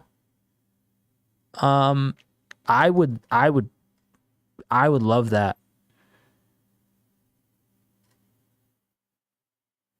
I would love nothing more for us to sign Chouameni. In the sense that Chouameni is like the perfect player for like what I've envisioned. Like I would love to see him play for Liverpool. I think he's got all the qualities to be a star at Anfield. He did turn us down. But like let's be real. Madrid is Enzo didn't start either, bro. What is this lineup, bro? Hold up. So Enzo's in now. Lavia's off. Dude, I need to adjust this. Those lineups were buns, dude. I didn't even realize that Fernandez.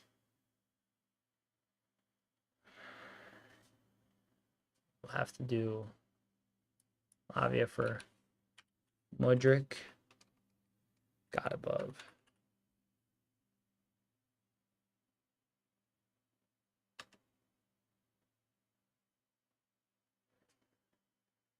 Oi.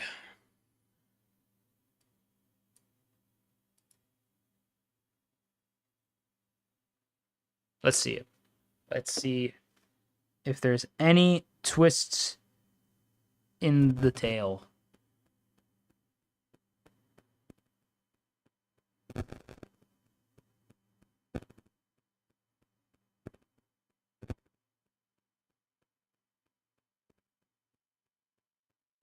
Here, Fofana surging forward, gets fouled by Havertz.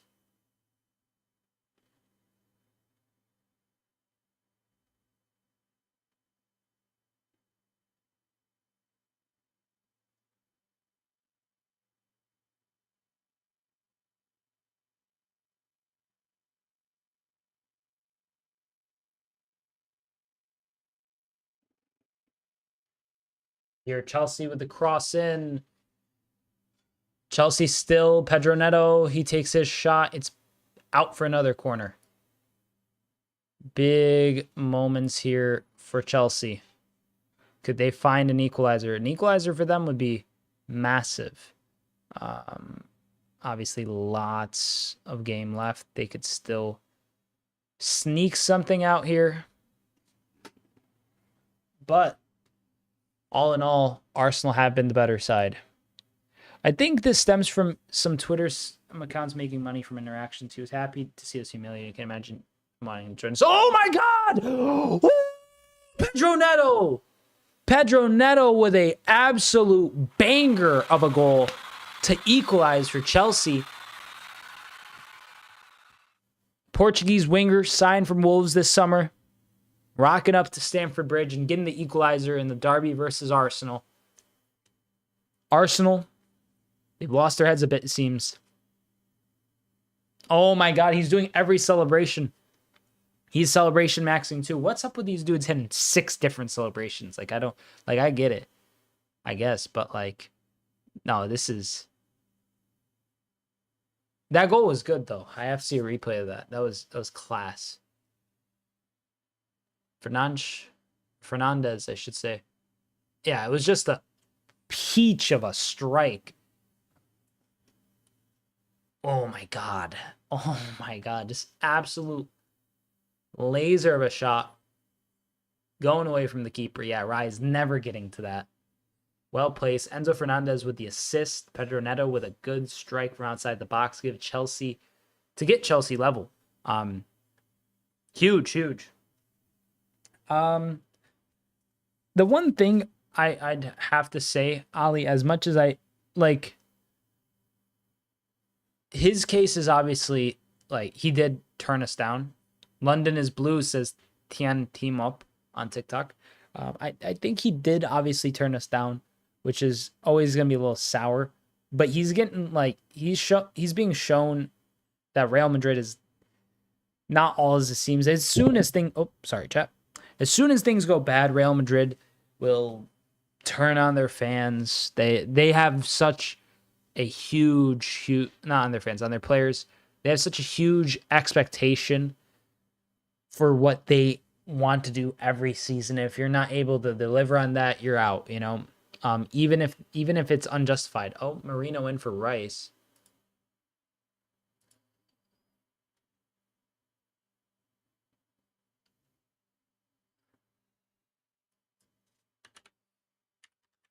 You know, so it seems like they have just kind of like soured on him, and when they sour on you at the Bernabeu, you're basically gone.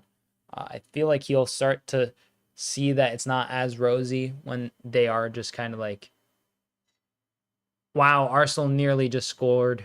Marino, the sub, he was trying to latch onto a cross from Bukayo Saka into the box, but was unable to get proper contact with that left-footed swing of the foot.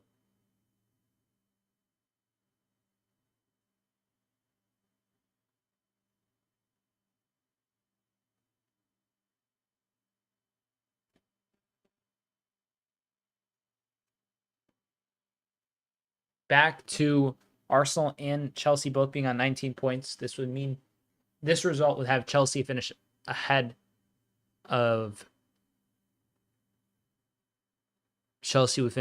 Arsenal at the end of this match week.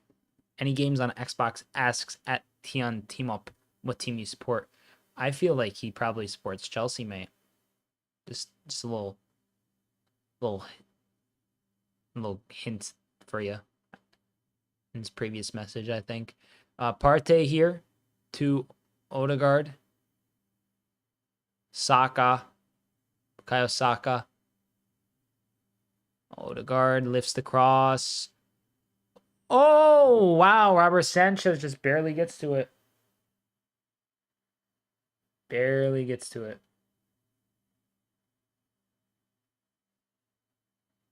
There's no offside there. I don't know what this ref's on about. There's never an offside. This linesman's tripping.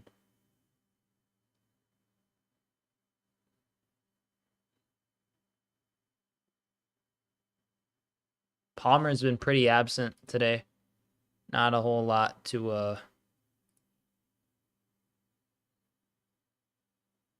kind of know about Cole Palmer in the last 60 minutes or so. I mean, there's that shot in the first half that I've yapped about twice or thrice now, but I don't think he's going to really contribute too much more in this game. I mean, he could. He's the type of player who just in one moment scores like from nothing, similar to the Pedro Neto goal, but we shall see.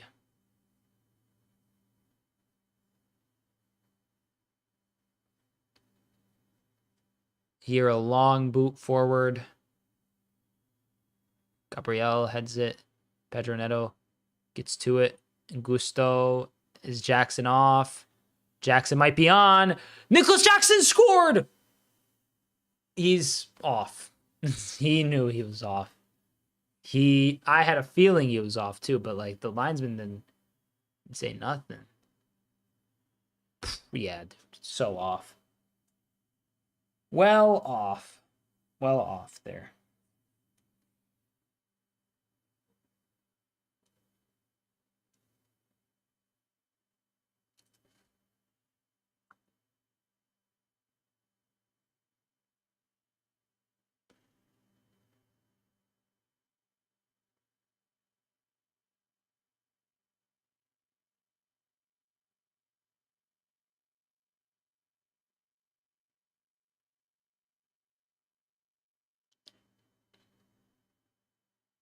Arsenal trying to recycle possession here and do something meaningful in the dying stages of the game.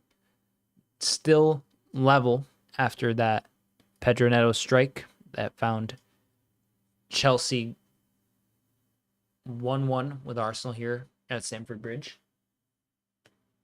Honestly, it should be 1-0 to Chelsea. I'm not going to lie to you. I don't mean to harp on Robert Sanchez, but like when you get a glove to it at that distance, I don't know how he doesn't, as a Premier League goalie, have the wrist strength or the reflexes to just not let that go in. Like, it's not like he wasn't able to get to the ball.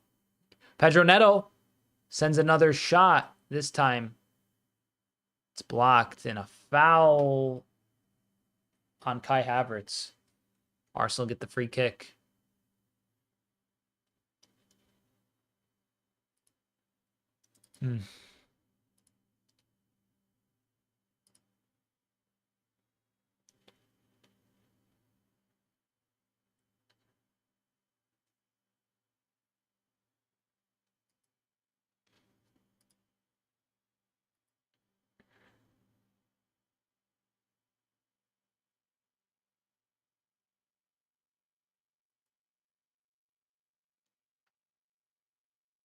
Here, Marino gets to Odegaard, Cucurella, to Fofana.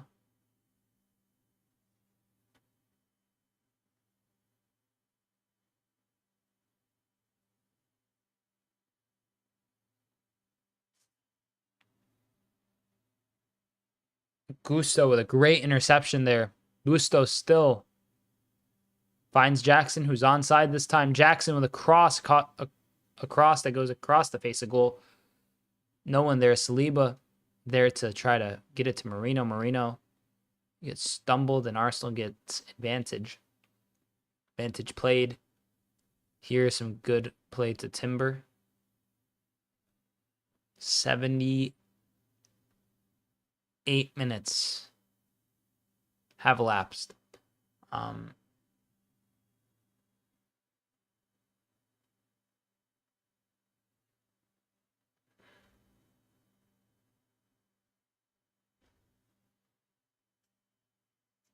Ball out wide towards Trossard. Is Trossard in? What did he get subbed on for?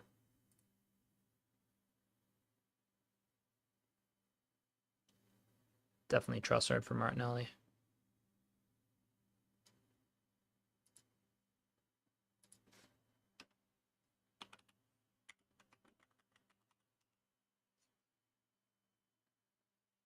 Robert Sanchez here gets the ball. He's looking to clear the ball out. Oh no! Horror for Arsenal fans. Bukayo Saka is down on the ground, injured. Lots of players kind of going down right now. And he's going to get a yellow card here, Bukayo Saka, for time wasting. He's told to get off the pitch by Mikel Oliver. And Cucurella is complaining to the linesman about the same thing. No, Cucurella gets a yellow card for complaining to the linesman, actually, not Bukayo Saka.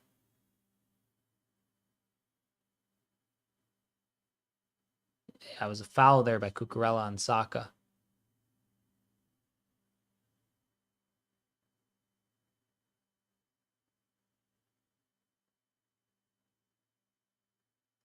Saka up on his feet.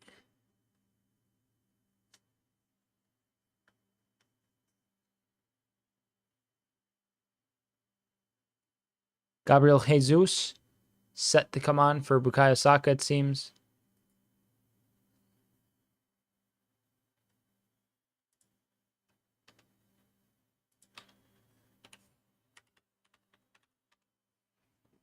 Gabriel Jesus is officially subbed in. Bukayo Saka has had to be substituted off due to some injury concerns.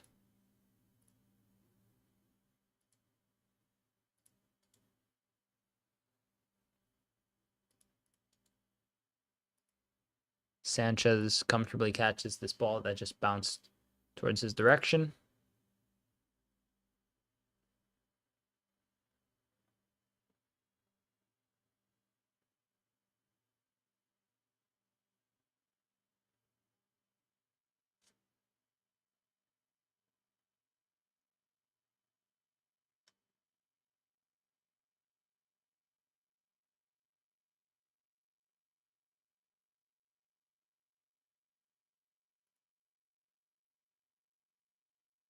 Reece James set to come on for Malo Gusto here as well.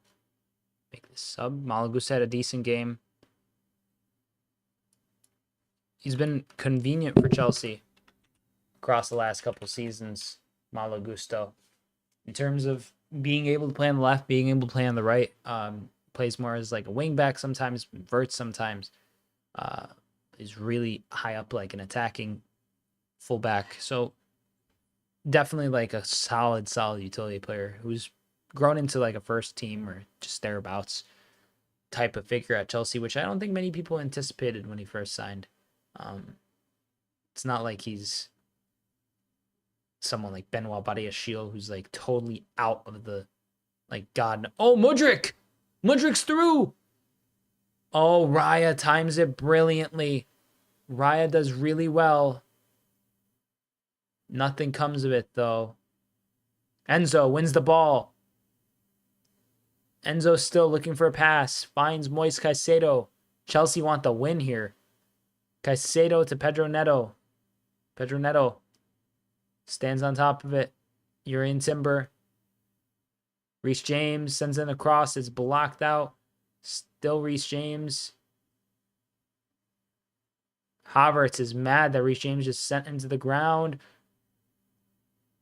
Oh! Oh!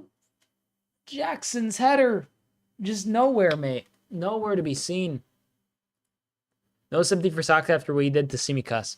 Yeah, Saka's a brat, dude. I don't love Saka. I think he's a great player, but like when you're like an opposition player who is world class and brings stress to me as a result of how world class they are, I'm always gonna dislike him, mate. He's not like the worst of them though. Like he like injured Tsimikas. I think that was definitely like a cowardly move. At the same time, I live in comfort knowing that Bukayo Saka is getting run into the ground week in, week out by Mikel Arteta, so it doesn't matter to me really. You could like that's like Arsenal for some reason are subscribed to this almost like football philosophy that that Liverpool had under Klopp, where it was like minimal rotations.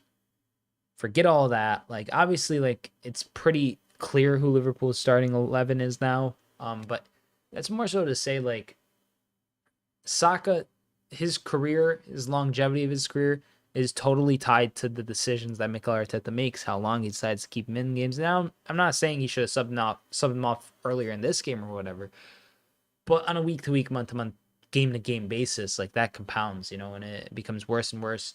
And here, Arsenal trying to score from this free kick.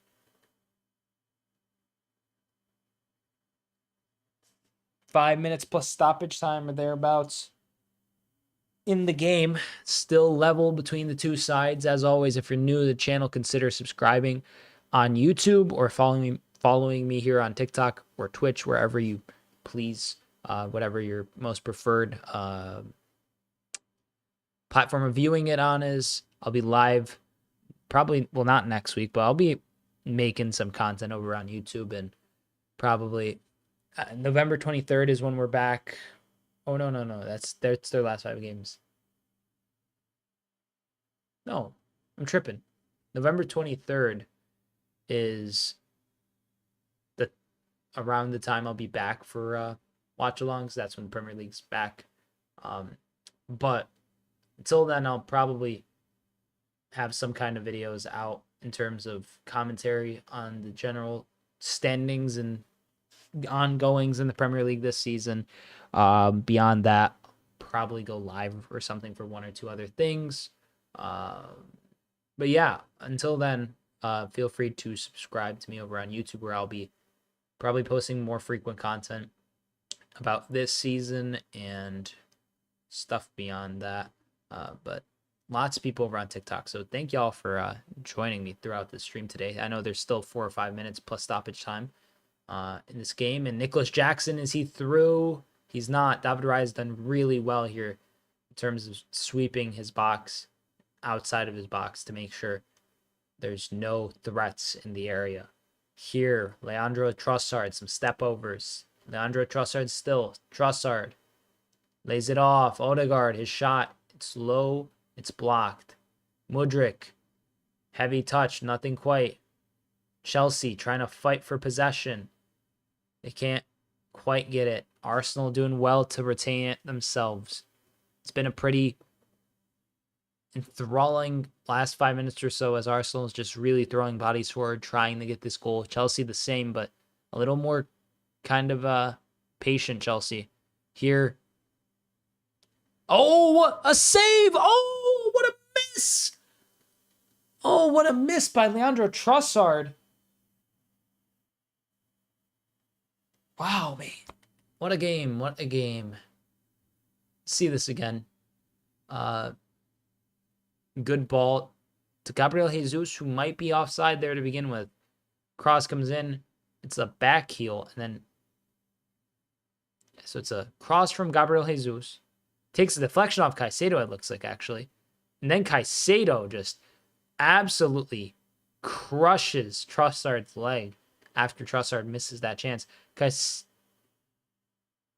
did well, though, in terms of, like, contesting it. I mean, could have been worse. Nicholas Jackson's off for Christopher Nkunku. Why does Nkunku not start whatsoever? I don't get it.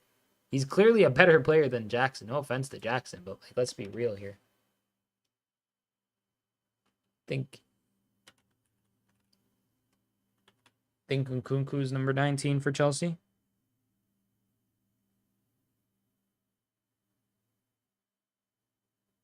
$18. Dang, Flabbit. Damn it, Bobby. Okay.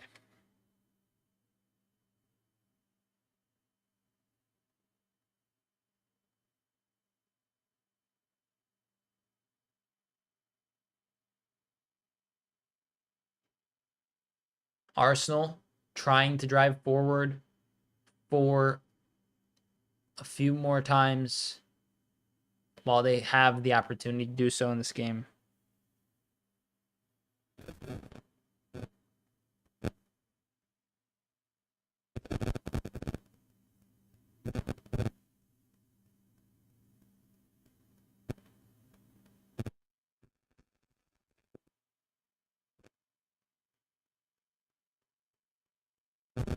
Oh, a little tussle here between Ben White and Cucurella.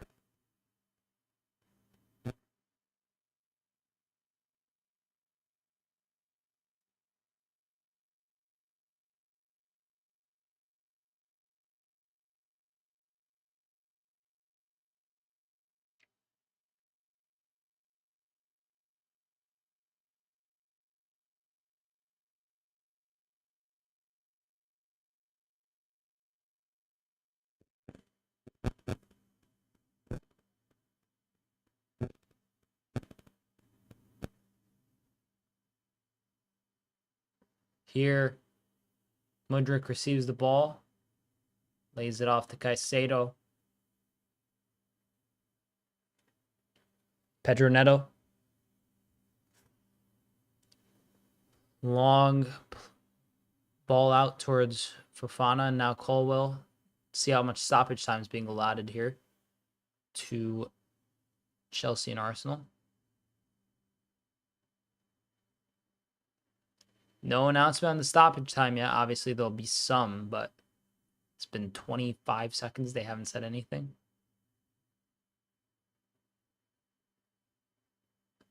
Five minutes of stoppage time is the decision. Here, Mudryk receives the ball. Oh, it's a foul on Nkunku, rather.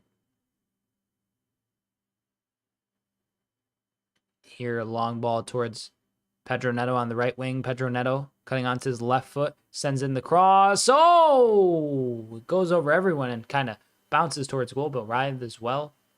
Palmer couldn't latch onto it. He was chasing it, Cole Palmer. Was never going to get to it.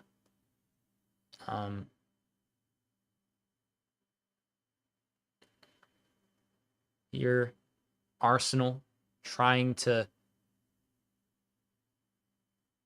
open up Chelsea's back line. A good layoff. And Caicedo, oh, it's a corner. Yikes, yikes, yikes. Big yikes for Arsenal. Corner here, or for Chelsea. Big opportunity for Arsenal to score here from the corner. It's going to be a sight to see in terms of whether or not Arsenal can get a meaningful chance here.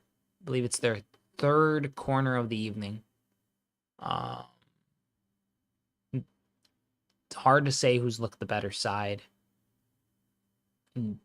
Marginally, maybe Arsenal, because they are away from home and they've played well. But Ben White here, the cross, it's picked off the head of an Arsenal defender. And honestly, like, it's not like Arsenal played really that great. Like, neither did Chelsea. Both sides kind of just got, like, lucky strikes. And honestly, Sanchez was really at fault for that Martinelli goal. Like, I just am visualizing him, like, trying to save it again and getting his glove to it and just not, like, working. Like, it's almost like the application that was running that program in his mind just crashed.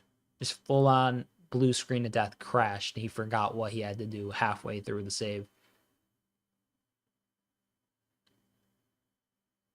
Here, Mudryk, cross comes into the back post, goes over everyone's head.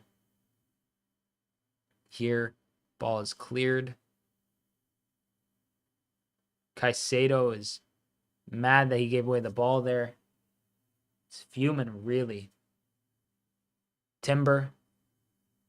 Trossard sees the ball. Trossard looking for a passing option. Trossard still finds Marino, who finds Odegaard. Odegaard is stripped of possession by Marc Cucurella. Cucurella. It's pushed to the ground. He's still going. Marc Cucurella.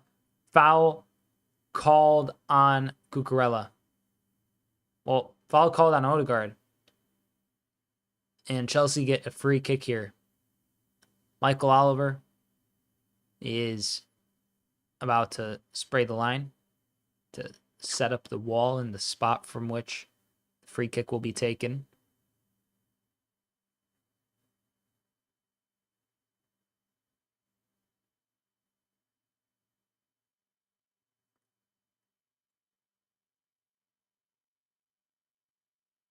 Here, Mudryk trying to get free.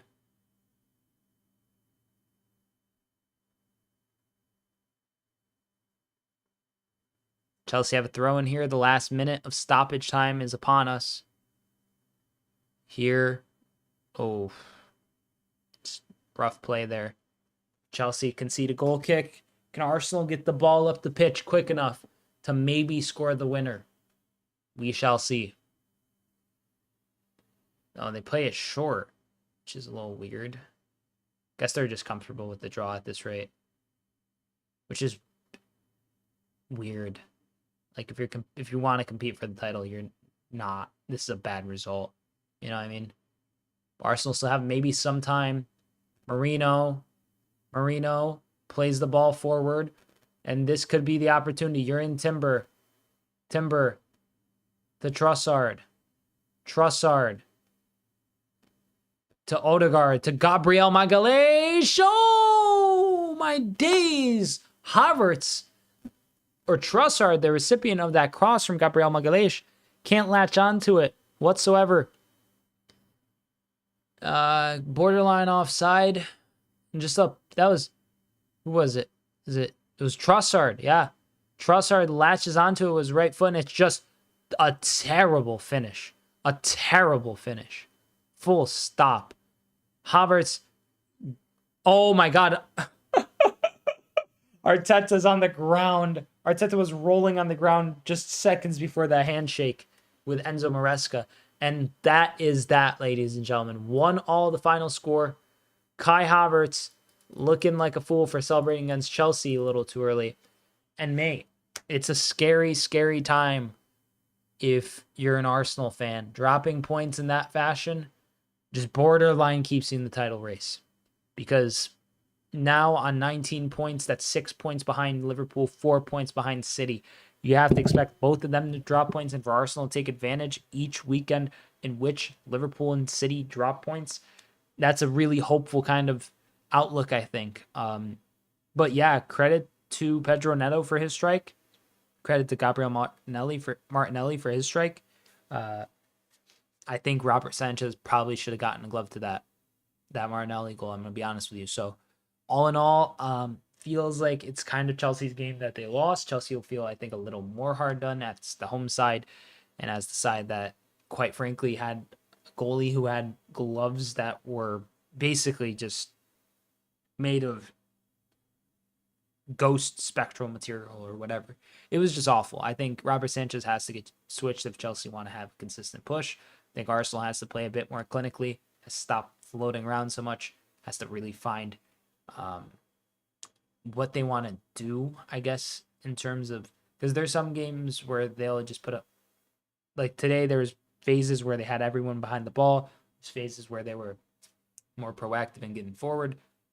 But in both sets of phases of play, it just felt like Arsenal lacked any sort of meaningful identity, vision, proper drive to go and get the win. And towards the end, the short passes and everything, like I get that that's their style and whatnot, and they got a chance from it, but like if you look at the game as 90 minutes, all those short corners, all those like kind of possessive tactics, like it kind of just dries up when things aren't going their way. And at the end, you see Trossard yelling at, or you see Havertz yelling at Trossard, I should say, over the fact that Trossard just took a terrible effort. Like it was just an awful shot by Leandro Trossard.